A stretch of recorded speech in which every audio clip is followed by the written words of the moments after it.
not just the side that, you might have already heard of in the history books or school, but the maritime archaeology that's involved with it and what has occurred to really like shed light on the ships that were taking people there and the people themselves. And somehow this shifts to, here we go. Gotcha. It's working. So I want to give you some waypoints of where I'm trying to make all this head and where this information is going, just to give you the insights into what was going on in the gold rush 150 years ago, and a little bit of like, why would that possibly be relevant today? San Francisco, here it is, it's this major port, and all of it sort of stemmed from this era. Everything was sort of built around what happened that long ago. So first off, why is San Francisco this key maritime location? How does this archaeological study happen about people in the past? And then who were the people, these Argonauts, they were actually called, of the people on board the ships as they came to San Francisco. So with the news of gold that could be had, there was this mad race to California.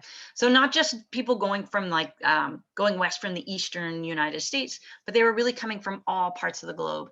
So, stories were told of there just being these gold nuggets just sitting on the ground waiting to be picked up. People came hoping to really strike it rich. The reality probably would have been a little more difficult, but because of this really this feverish race, bringing these crowds of people, they all came to this sleepy little town, what was originally called Yerba Buena. So the good herbs is like this little plant that originally grew there. That was the first name of the city of San Francisco. And because of these huge crowds coming in, the area soon sought to become another state in the United States. So if an Argonaut, one of these people wanting to get there, needed transportation from the eastern states, there were three choices. You guys have any guesses? Ideas? How they would get there? Ships, big ones. Yes. Railway? There wasn't a railway yet, but that's a really good guess. So how would they get overland? Stagecoach? Yes. Wagons, those covered wagons you see in all the pictures, right? So covered wagons was the overland route. If you took one of the bigger ships, it was a little bit slow. It took you all the way around Cape Horn, going around South America and up. But here were these huge ships. This was the better option that you could more likely afford it. And then the last one was a steamship passage down to Panama or Nicaragua, and then passage across to the other side where you would take another steamship going up the coast north to San Francisco. Each of these options had their good and bad aspects. So, if you took the overland route, you wouldn't get caught in the storms off the Horn of South America. But again, you might not have the money to pay for, the fastest route being the one that was the steamships and the short route across Central America. So this first map is actually an argument that was put into play that they needed this railroad across the country because it hadn't happened yet. So when you said railroads, I was like, yes, exactly, that was it. So this transport by a covered wagon was just so difficult and not really that commercially viable option that would get everybody making money. So they were supporting that argument to put the railroad in. So if you want to know more about the wagon trails, I really know nothing about them. Please look them up online if you want to know more. Today, I'm really just focusing on the ships, the maritime aspect. So that route going from the East Coast around to San Francisco and the West Coast, you would have, let's see if I can make this work. This was a passenger on board the Hercilia, and he drew the route of where his ship went. And they were going all the way around that Cape Horn down the bottom, all the way south, and then all the way back up. And it took them 200 days to get there. That is about 6.5 months of time going from one place to the other. Whereas the route that went by steamship and across the isthmus, getting them there after boarding the other steamship, they had advertised that as only a 35-day trip. Now, it's probably, exaggerating just a little bit for the advertising. It was probably more like 40 to 60 days on average. So finally, getting up into the waters where California was, it wasn't really even well, definitely wasn't a state yet. There wasn't even really like an actual defined boundary, these new areas that they'd cut into the west. And finally arriving in the port of Yerba Buena that was soon to become San Francisco. So all of the action was right there in that little red circle, the small town. So originally, the port was just this sleepy little town that you can see in the background, and all of these ships as they came in with the onslaught of the gold prospectors, it started to grow and grow. And so you can see in the photo up front, this waterfront that has grown up and all of these ships in this port. However, the ships would come in and the crew would decide that what they absolutely wanted to do was to join the miners on the gold fields. So they abandoned ship, left them in the bay, and it's believed that 500 to 1,000 ships were left out in the harbor. So you've got all these ships, you're trying to build a town. What's to do? What are we going to do with all of these ships? Any ideas what they might have done? Thoughts? Break down the ships? Aha, yes, number one, a very good idea. They definitely did that. You couldn't sell them? You could sell them. A lot of them were falling apart. Didn't take long if you weren't, nobody was caring for them. Other ideas? Sink them. Do what? Sink them? Oh, who would do such a thing? Yes, they also sank them. But some of the first repurposing that they did of these ships was they created hotels, warehouses, like for storage, bars, and then of course, some of them, they were definitely not doing well. So they became the base of structures that for wharves themselves. They basically would be filled in with rocks, covered up with planks, and there would be a whole new dock that you could have. But if they were too far gone, like they were really falling apart, this is where one of the most famous wrecking yards that they know of in San Francisco is run by Charles Ware at Rincon Point. And he, excuse my phone, methodically broke down all of these pieces to get the materials from them. So exactly, breaking down the ship. And all of these pieces, whatever they could repurpose or reuse, if they weren't too rotten, they built new buildings with them, even just like, structure and scaffolding and all these scraps and pieces that were taken off these ships. So yes, definitely breaking them apart. So as the city grew and grew, here's this bird's eye view looking south, and you can see a huge amount of growth in the city, and they're starting to fill it in. So originally there was this little bay, it was fairly shallow, and the way that they sort of rewrote the laws was that if you could sink a ship in the shallow water that, was still like partially sticking up out of the water, you could claim that piece of land. And they were actually even like roping off sections of the bay, like, all right, we'll sell you this square if you'll like reclaim it. So you could create a piece of property basically by, sitting on your little ship and bringing buckets of sand out there and dumping it into the bay, and still it started to fill in and join in with all your neighbors' pieces of land. So almost the entire downtown financial district in San Francisco is built on reclaimed land. So from that bay that you see in the first picture with all the ships around it, and you look at where the red area is on the other map, and it has slowly but surely been filled in and recreated as this burgeoning, growing city.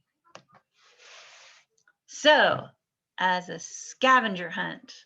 I want you to find 3 locations on this map. And I looked at this map, and it's what it's trying to show you there is all the streets and then the original line of where the waterfront was. So like the lighter color and the darker color. And I'm like, nobody can see that. So the modern map is a little bit easier. Is it big enough for you guys to see? Can you read any of the street names? A little bit Yes. small. A little bit. I see Market Street. There you go. So if you can find those 3 locations that have nothing to do with the red dots on there, ignore the little red locations. So you can see everything's been filled in. I'll give you a minute. Uh-huh. Okay. Stewart and Market, Yep. Battery and Clay, and Sansom and Clay. You can see Kelly needs to get right close to that screen to find those. That's like, I tried to find one that you could actually read all of it compared to the other little one. Well, Kelly might be blind. Oh, well, ditto. I can't see it at all. What do you got? You got all 3? Guess what's there? I only found one. You only found one? Yeah. Can you find Clay Street on there? I think it's a little further back. No. Well, I'll help you out. But I can't find Clay. I'll give you a bigger map. This is all the locations of sunken ships. All of these are places that were buried in, built on top of, more dirt was piled in, and all of these locations were found basically by accident. So as they were doing some construction, rebuilding a building, taking one down, recreating something, at each of those spots, there is a buried ship. So, come on, little. There we go. Is that one even smaller? There's like absolutely no way to see it. So the 3 ships that were there, the Rome, the General Harrison, and the Niantic, which was one of those hotels in that first picture that I showed you of the hotels, each one of those was at one of those locations you just found. But now there's 5 new ones to find. So let's make it bigger. How's that? Is that big enough? Oh, yes. Perhaps you can see. So now I've just given you what they are. So they drew in where the shoreline was, and you can see like the Google map of all the buildings and the actual buried ships that are there. So see if you can find the Apollo, the William Gray, the Harbor Master's office, the Galapagos turtle bones, and the ship breaking yard.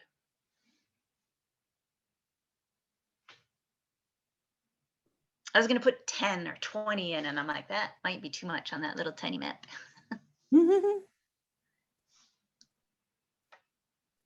Which ones did you find? I see the Apollo. Yes.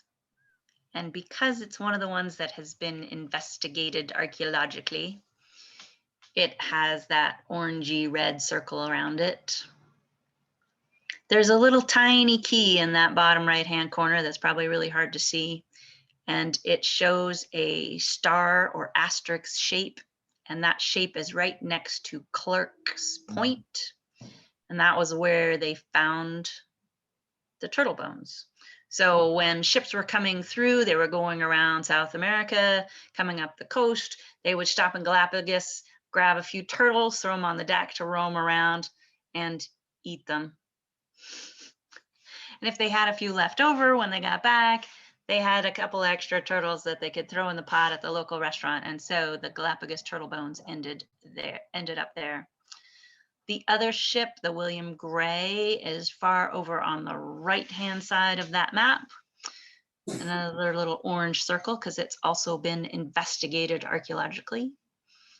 And the ship breaking yard is over on the left, next to the Candace, the Rincon Point, and that was Charles Ware's ship breaking area. And it was pretty cool because when they dug that out, they actually found a fire destroyed that one.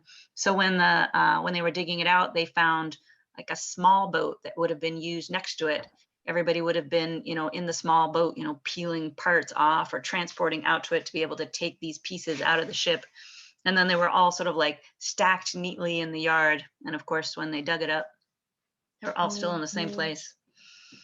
What did I miss? Oh, the harbor master's office. And that's pretty much right next to the Apollo, right about the middle of that map. So again, the amazing part about doing art and STEM in it, I mean, there has to be someone who can create and involve all these pieces as part of being able to get that information out to public or anyone who is looking for the information, such as me online. This map has ended up in the Maritime Museum. I think it's the main information office as you come in, or ticketing office as you come in. So a little bit about why San Francisco is that key location, all of those ships coming in, all of that gold rush propelling that energy, getting everybody there. But then how do we actually study the people of the past? How does that work?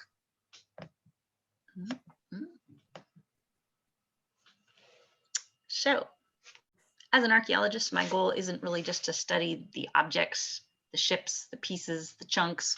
It's that idea of asking questions about the objects so that you can study the people that were there. So you're looking for that insight into their lives, and the men and women who actually use them, and then bringing those stories to life. Oop. Oh, the joy. I'll move on. So a lot of what we were looking at in the maps, you're looking at things that are historical. So this idea of something that's contemporary, these maps that were drawn in if not the era soon after, some of the charts that I'd found online and put in some of those first pictures. So what is this difference between the historical versus the archaeological studies? So if you are looking at what is historic, it's everything that is written. So if you have something that's recorded, if there's journals, if there's newspapers, if there's records that are there of everything that was purchased, everything that was brought through for supplies. So some of those warehouses have all of their stock listed out. The ship's logs are these very official records of what went on. Whereas for your archaeological studies, you really have what is found. So all of the, why is it doing that? All of that concrete evidence. So if there's something that people didn't want to keep in the records, which is one of the things I talked about last week, this idea of if there's anything that's being smuggled, such as the wines or perfumes on that ship in Bermuda, they're not in the records. Like, you're not going to find those as written down in the history. You wouldn't know it by just reading that history. However, if you are looking at the ship itself, these are the things that would show up as, oh, well, we have other questions to ask because this evidence exists and it's here as a hard proof of what's going on. And at other times, San Francisco, there was so much of their historical records that were burnt in the fires that happened. There's just no way to get proof of what happened in certain eras in San Francisco. So the only way that some of these things can be found is by going into the archaeology of what's there. I mean, a lot of things can be found in written records, and in some cultures, it's the stories, it's the myths that are passed down. But a lot of times, if all of that is lost, there are other ways that these things can be looked at. Why were they smuggling perfume? That one was during, it was a little bit later, it was during the Civil War, and the southern states in the United States were in need of luxury goods and items that they were missing and feeling deprived. And so this ship that was coming in, when they did the archaeology on it, they knew what the written records were and what they said they had on the ship. And as they were digging through the sands where it had sunk, they found some extra things that were definitely not on the list of what was official for, oh, we have this in the hold. We have, so many casks of rice for them, and instead, you know, fancy wines, fancy Yeah. recipes. So to find out the archaeological aspects of these things, we actually go out into the field. So whether that is onshore, like some of these photos show, or whether that is underwater, or like all of it, because it is concrete, you're going there to see it. Or in the case of all these buried ships in San Francisco, you really have those excavators that are needed to remove so much land that's up above it to reach the level of the shipwrecks. So for projects that are underwater, it's often just requires moving the sand or the muck out of the way, just shifting all of that off of the hidden site that's underneath. So in order to do that, and you can see the photo there, you basically have this massive vacuum cleaner hose. It's got this, the ones we use were like a 6-inch intake, and you're sort of riding it like it's some horse, trying to grip it in between your knees, stuffing it into that top layer of sand and kicking down hard just to like get it to suck the sand out of the way until you actually get to something. I think there was probably, I don't know, there could be up to 5 feet of sand on top of where I was digging on one of these wrecks underwater. You just have to be really careful that you don't put, you know, like a hand with a glove in front of it. It'll suck your glove right off. It ends up at the surface. The smaller dredge hoses actually go up onto the deck of the barge. So if you miss anything, it goes into a sluice box, and that gets sifted out. So if you're sucking up, you know, small, I don't know, like shot from pistols, that would end up on deck, so you wouldn't lose it. Are all of these closer to the docks? The ones that they have excavated, all of this was where the docks used to be and where the bays used to be. But if they are doing underwater projects, there's a shipwreck that is just north of the city called the Frolic that was coming in from China with loads of fancy Chinese bowls and ceramics and porcelains. So most of the ones that are in San Francisco itself are the ones that they found that are underneath the buildings. I'm not sure if they've done any archaeology on ones that are out in the bay itself. All right.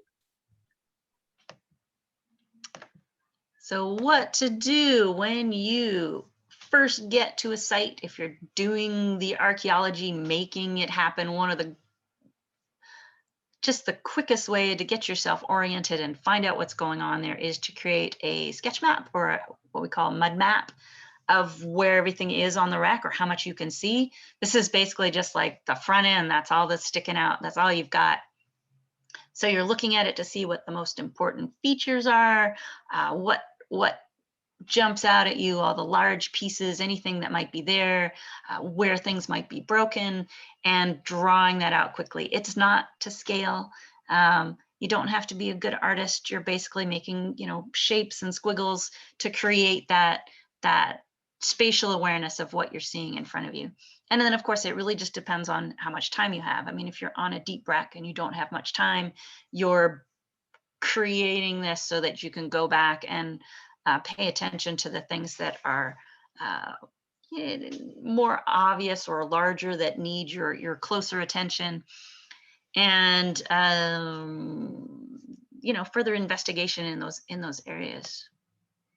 So if it's not that deep, you can see in the picture it was super shallow and all of us were in there. It's like, okay, we got a student field goal going on, and this is not in San Francisco, it's from another place. Anyway, everything on the site has to be recorded in detail. And so we would lay a baseline on, so after we've got our sketch of where we think everything is and what we're gonna look at, that baseline we measure out so we know where it is on the planet. And then every measurement that we take to create a 2-scale map of that area is all based on the original. It's basically a huge tape measure that we lay down either the middle of the ship or off to one side, taking all the measurements from there. everything that is there is tagged to be able to identify it on your map. All of it is left exactly in place. Nobody touches anything. Nobody moves anything. I shouldn't say, yeah, people definitely touch things. We're trying to like move sand out of the way. And then it just depends if it's a survey, if it's an excavation, or if you're actually removing objects to be taken to a museum.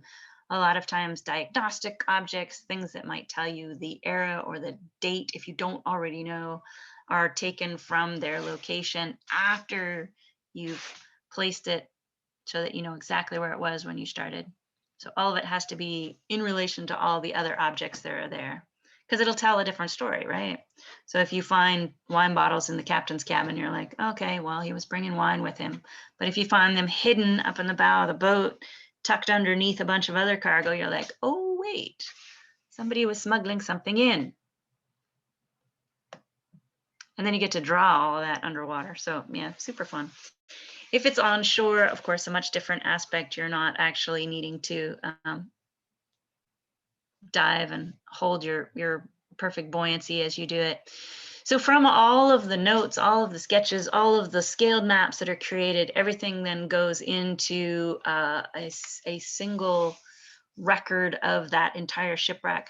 So the field work is all mapped into where it's going to be in that place. So everybody has their own little section that they've done, that they've investigated. So if you're on a team of people, so you can get all that work done faster underwater. And then this becomes sort of like the main document or record of work that's done to answer the questions about the ships that you're looking at. So that last little sort of orangey chunk of paper for the shipwreck that we were working on, that would be, you know, one person's contribution to the entire thing. So there was a cannon that was there, there's a couple of planks that are visible, and that was it. So for our team, that was what we recorded. And then everything gets taken onto the larger plan, the site plan, to show where it all is.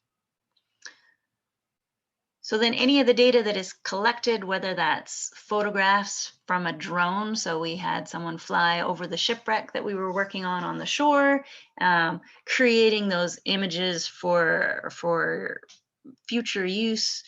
This entire shipwreck has actually been sprung out of the beach there and destroyed by wave action. One of those northeasters that completely destroyed it. So because we have this site plan, we have these images, we have these drone shots of it, that information is still available and it can be used down the road. Future researchers might want to look at it. Whereas if they went to the beach and tried to dig up, they're not going to find much there anymore. Other results that might show up, so post-processing might take a little longer. So if there's images that have been created purposely for 3D imaging, you end up with this far later, these amazing pictures of the 3D sites. The lower image there is the Kyle Spangler. That one's actually in Wisconsin, but it was one of the nicest images that I could find in 3D for you. And it is a side view. So it's like you've basically sat sideways and looked at the ship. However, most of the time when you start a project for archaeology, you begin with a shipwreck, usually by looking down at it from above to create that site plan. So if you've got a piece of paper, this is the idea, is to create this mud map. And the idea is not to like stress over it, how long it's going to take. I mean, pretty much it's an oblong shape with some squares in it, right? So here we go. Are you ready? You got a piece of paper and a pencil?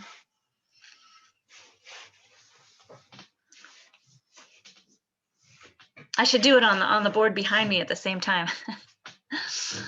So if you're creating a mud map, you're looking for those larger features. Sketch in what you see. How many hatches are there? Which is the front, which is the back of the ship? They're both kind of squared off.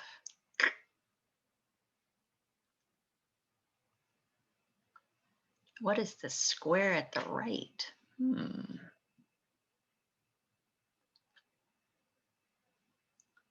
There's all these long pole things.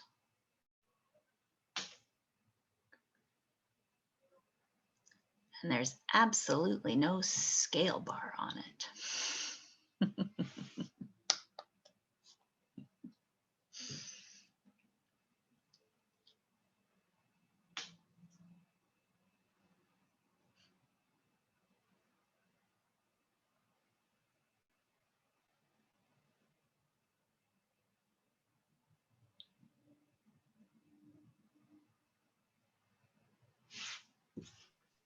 So this ship is not off San Francisco. But it's definitely clear water that they could make a 3D image this nice. Looks like there's shadows too. Isn't that sweet? They did a good job of it.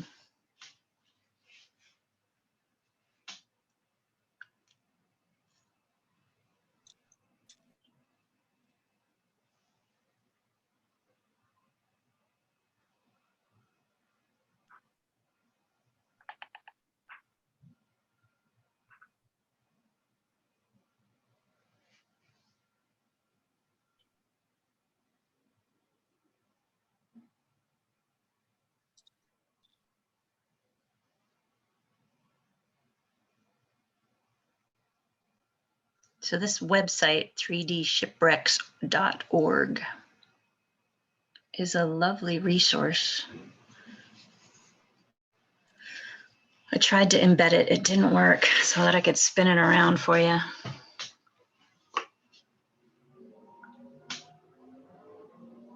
How'd you do? What do you think? Is that a steering wheel at the back? Did you Yes. see it? Ah, okay. For sure. And it's the back, which is the right-hand side, right? So if you go to that website, Shipwreck Kyle Spangler Schooner, you would actually be able to zoom in and find those details. There was a whole lot of photos put together to create it.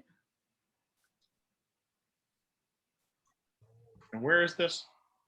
This is actually, I want to say this one is up in Wisconsin, so it's Great Lakes, bright clear water. Kind of chilly. A little bit chilly. But then so is the ones off San Francisco. So the Frolic there, but it kind of like crashed into a rock and was completely destroyed. So there isn't really a ship to see. So if that one's in the Great Lakes, what was that ship even carrying? I believe, I want to say it was a cargo schooner. It was about the same era as the Gold Rush. So I picked one that was the 1850s. It would have been a similar shape to ones that would have worked off the coast there, transporting things. Again, it's one of those ones where I'm like, ooh, I should probably look up the history on that one again. So if you do go to that website, they'll be able to give you more information if they found anything that was in the cargo hold itself.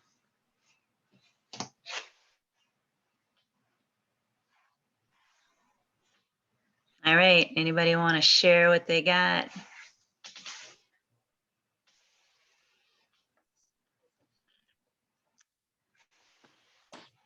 Mud mats, what do you got? Or if you don't want to share, you can at least tell me what you noticed. What did you think was interesting? Excellent, look at that. You've got the hatches, you've got the poles there. What would those poles be? I thought they were masts. That's what I- Masts? Yes, one of them might be the mast. One of them is probably a yard. So the cross pieces, like when you see the old tall ship movies, they have one that goes across to Oh, hang yeah. the sail down. So there might have been some of those too, but I would say definitely one of those is probably a mast, one of the bigger ones. And the big square on the right, that's by the back of the ship, by the steering wheel, is gonna be your what? Is that some sort of like thing that people can walk inside of? That would have been your cabins. Yeah. Nice places to live on top, and then all the inside would have been where they kept all the cargo. Questions on anything you saw on there? Like what's going on at the left-hand side of the ship? It looks like that's where it hit something. Total destruction. Yep, Mhm. it's crunched right in. So if there was a story to tell, you're looking for these major, what would you call things that on the ship you think everything else looks in place, even the steering wheel is still on there, but look at the bow. I mean, that front section of your ship being completely smashed in like that. Was it part of the accident? Was it something that happened, or was it just when it sank that hit first? Things that I don't actually know the answers to, but it's part of how you would think about what questions you wanted to ask. So there it is, once again, the side view, so you can see the stumps of the mast sticking up. The small sticks, the smaller ones would have been those yards crossing the masts with the sails hanging on them. You can see the cabin there. You can see the full structure of the bow on this side. The other side would have been the one that was broken in. Anyone else want to share anything that they saw on the wreck or share their sketch itself? All right, you don't have to. I won't make you. But it almost looks like it hit something and it just sank straight down, because if that's the way it's kind of sitting, Yep. the Yeah. shadows that's sunlight that are causing those shadows. That was just because of the pictures. Yep. Yep. Wow. And I always find it amazing. You look at these shipwrecks and there's another how many feet under the sand, and they've just sort of end up sitting sort of upright on the bottom, almost to their water line, and they've sunken into the mud as far as they would have floated on top of the water. Mhm. So a side view also would have been part of the documentation. So you're looking at what that height is off the seafloor, not just the top view, but the top view definitely gives you like the layout and those key features so that you could probably determine which ship this was.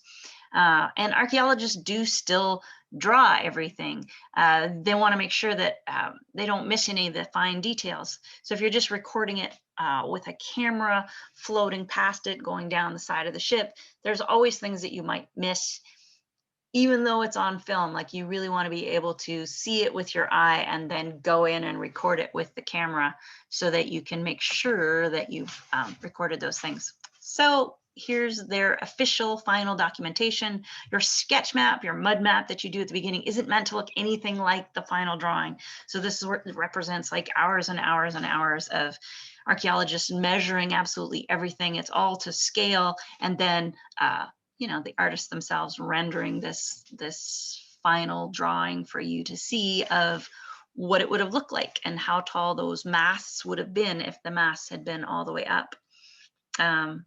Everything from the pumps that were there for pumping out the water to the ship's wheel that's marked on there, and that cabin that would have been at the back of the ship.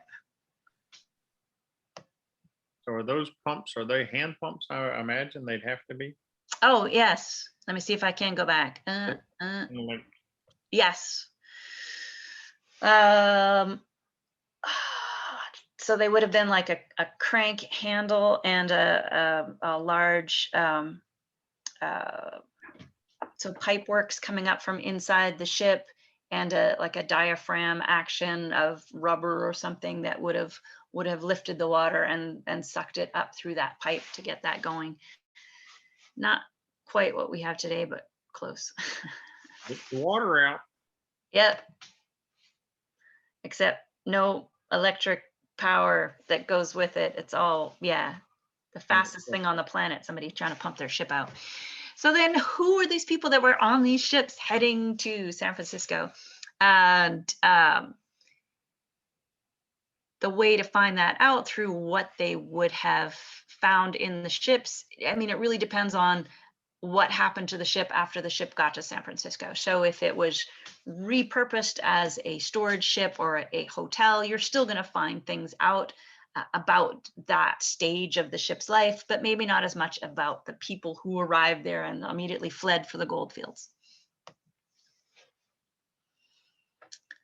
So they nicknamed them the Argonauts, which I think somehow is just kind of entertaining.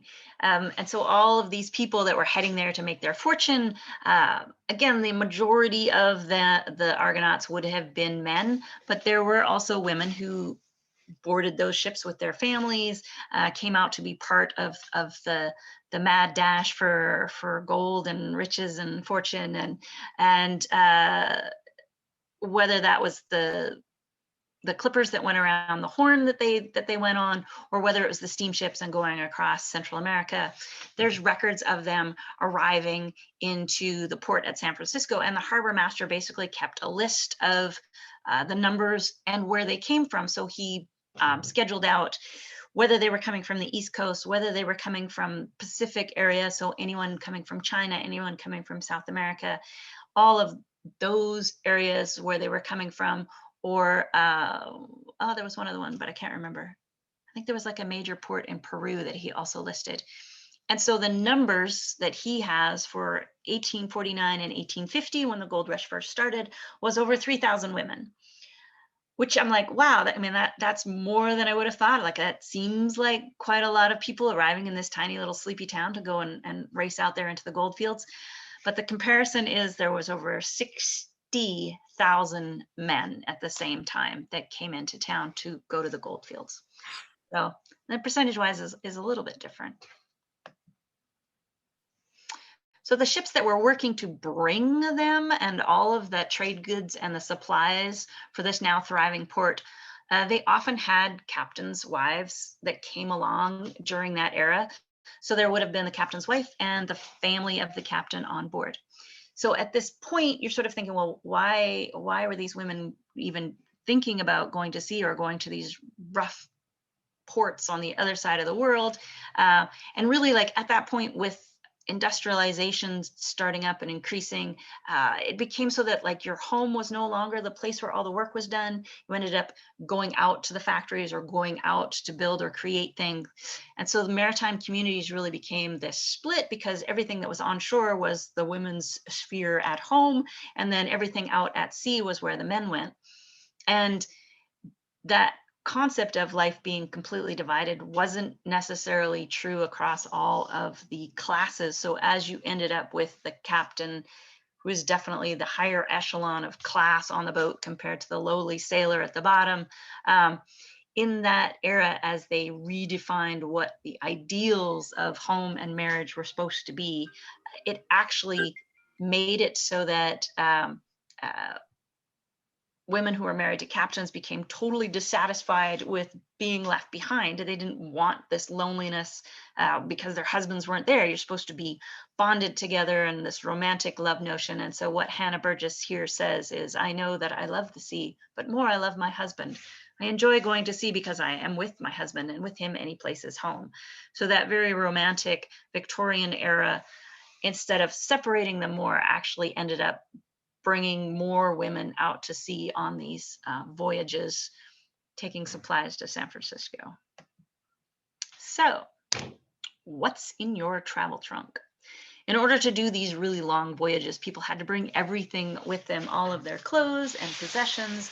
Everything that they brought had to come aboard in a trunk, from hats to shoes, and then anything else that they might need. So if they were actually like going to mine the gold fields, they might think, well, I need a shovel, I need a gold panning pan, or I'm going to have to buy it when I get there.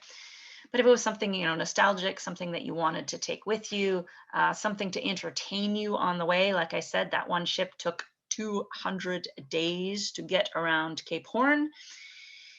That's a long time. So this is from a little bit later era, but it's that same concept. Hattie Atwood listed everything that she brought in her trunk: 4 dresses, all of them hand-me-downs, 1 plum-colored skirt, but she had no shirts to match it. She had 3 hats, though. One of them was this beaver hat with this weird bird and this plume on it. She completely remodeled for her father, and a beaver coat, and her underwear and ribbons and shoes and everything else. But it doesn't list what she would have had for her entertainment or things to do. So Does have some cool clothes though. Yep, here's her trunk all packed up, all the extras, fans, to cool yourself off when you're out there in the heat at the equator. So if you were going to be stuck on a ship for 200 days taking a voyage around Cape Horn, what would be the 10 things. 10 things. What would you bring? iPhone. Uh-huh. What else? It's a long voyage. There's no batteries. You're on this ship. Your power's gonna run out on your iPhone. And then what? Journal. I'd bring journals and like ink. Yes. What else?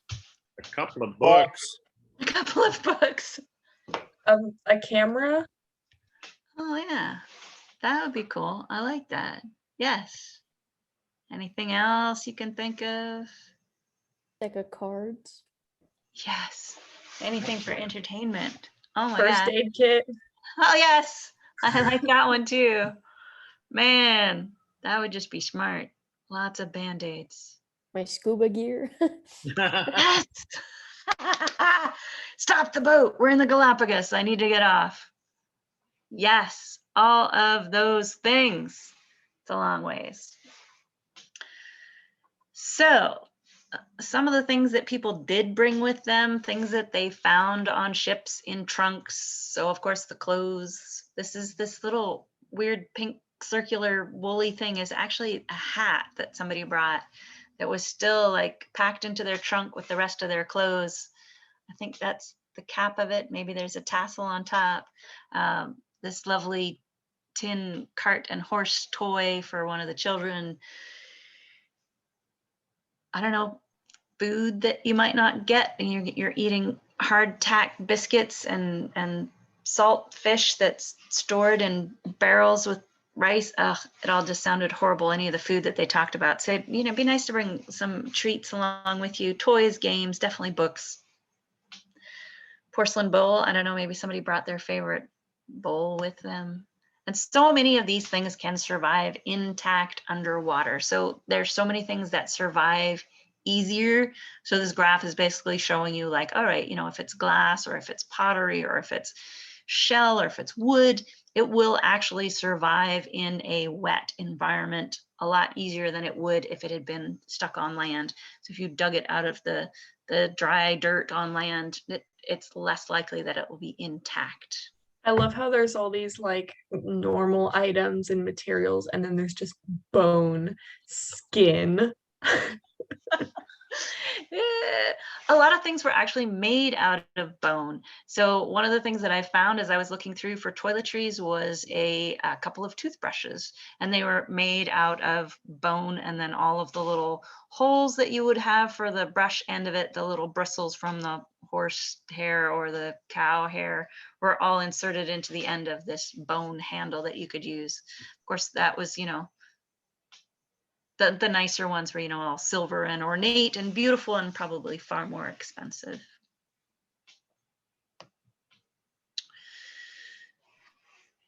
So most of the time when people are doing research on ships, they assume that everything is on there must be for men, and this isn't necessarily true. So a lot of my personal research has focused on looking at all the things, especially these large object finds, that would be diagnostic or giving you clues that there were women on board. So if there were these trunks of personal items that had all women's stuff on it, I mean, sure, it might be being transported for her, but most likely she's on the ship with it.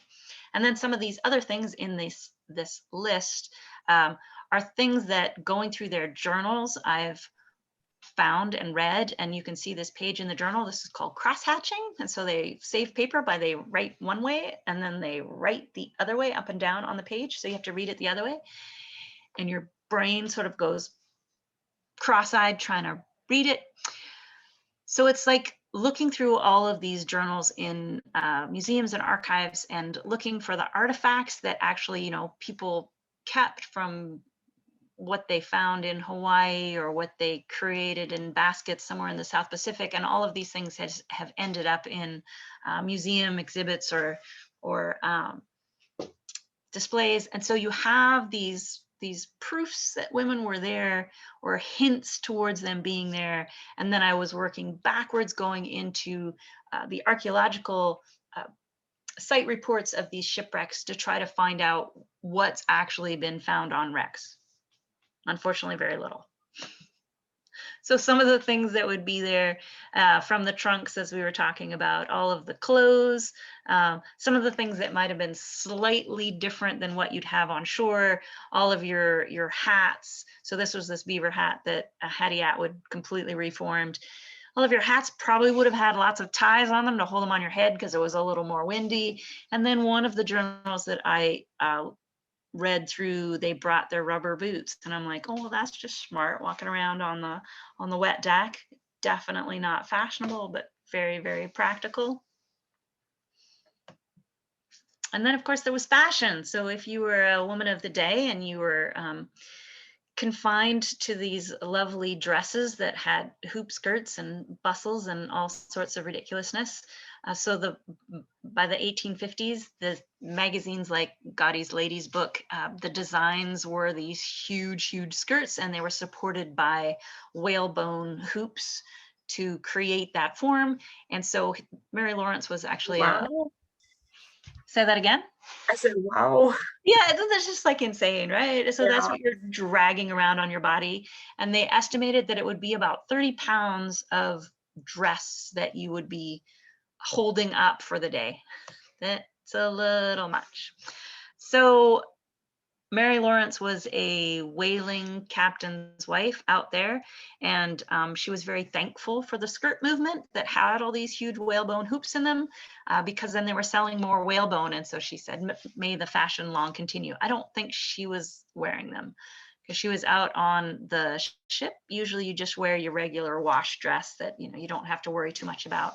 The only time where they would probably get dressed up is if they saw another ship at sea, and then they would go and visit the other captain's wives if there was captain's wives there, and so they would dress up to go and visit. Other things, gamming chairs and gimbaled beds. So the gamming chairs would help lower them down into the side boats to go and visit their friends on the other ship. So usually that was while they were out at sea that these would have been used, because if you pull into a dock, you don't really need that. You just take the gangway off the ship and out onto the docks there. But the gimbaled beds, this was definitely an invention that was created to stop wave motion, because so many of the women who went got seasick, and they would just stop writing in their journals. There would be days and days where there would be nothing written, and when they finally got up again, they were like, oh, I can finally move again. And that was horrible. Of course, because most of the time they weren't working on the deck in the fresh air and being able to see the horizon, they were down inside the ship, and so they got horribly sick. So this remedy was to have, it's basically like a hammock. So each end is supported on the bed, but of course it's made out of wood. And then underneath there's this section that holds all of, the lead bricks or the stones or whatever, to be able to keep it from swinging very quickly, but it stays level enough so that if the ship is sideways, your bed is still flat and you don't feel quite as sick. Other things that are mentioned in their journals are the sewing machines that they brought with them and the parlor organs that they would have played music on, especially on Sundays. So this was associated with sacred music for the day. And on those Sundays, they really felt that they shouldn't do other activities like work doing sewing or even reading unless it was the Bible. So they were like, well, at least I can play music on my parlor organ. I only found a couple of references to sewing machines on the ships, and I have yet to see any archaeological report that says they found one there, but maybe someday. The other thing they would have had was those deck houses. So you saw the one that was on the ship you did the mud map of, the Kyle Spangler. On whaling ships, they were much smaller. So basically it was her own little house. But I did also see on the Balclutha, a museum ship in San Francisco, it has one on the deck that was specifically where the captain's wife and the captain had, all the posh furniture and the lovely view of the deck. And she writes about this being just the best place to sit and have her sewing machine, although there wasn't a sewing machine there at the time in the museum. So they've never actually found a sewing machine on one of these boats? Underwater or buried with it. So it seems anytime when a ship went down, it wasn't a woman who was carrying her sewing machine with her, or any of the ones that made it back to the shore and then were buried under in San Francisco. There was nothing that was found on the ships afterwards, because it would have been stripped out of everything that was of any importance, or when the captain's wife Oh. left the ship, she would have taken it all with her. Oh, Yeah. yeah. No way, that is mine. So from all of these objects that were there, you get some idea of the story of how women lived while they were aboard, if there was children that were with them, so finding toys on the ships, and if they had help that assisted them, so the nannies that would have been on board. And so one of the journals talks about hiring help to come on with them and giving the new nanny the baby to look after. And these pictures are a little later, so these photographs that they have, but some of the earlier journals also talk about the toys that were there for the children. And the other option that women had at that time was this role of nurse, so being able to aid their families or the injuries of sailors.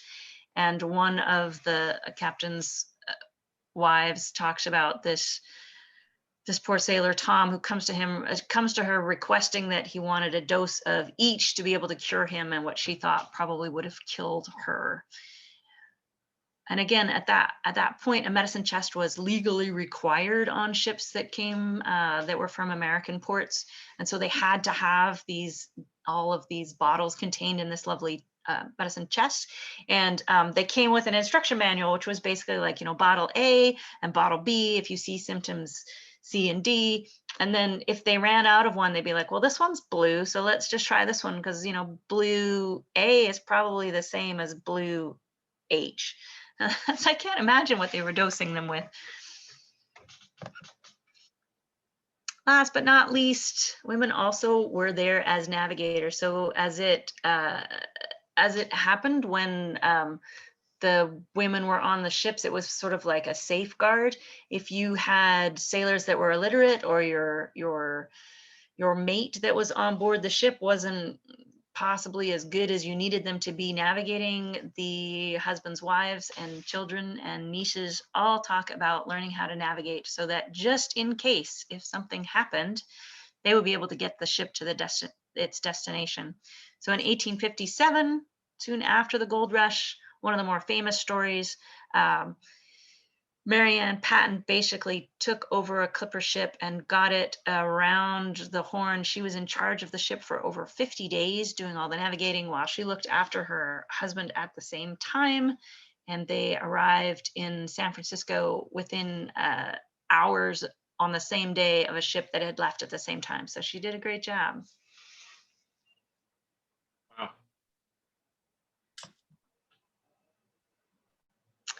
So you may have learned just a little bit about San Francisco as a key maritime location, this massive entrepot with all of these lovely archaeological sites in it, how we actually look at these artifacts, the ways that we study them, and then a little bit and slightly more focused on the women that came, because I know you can find things on the men that traveled to the gold fields pretty much anywhere in the records, less so about the women that went on the ships. All of them going to find gold and or transport things to people who were at the gold fields. Any questions that you have on anything? I know you guys were firing questions at me as we went, but if you have any other ones, or get hold of me and I'll be there to answer.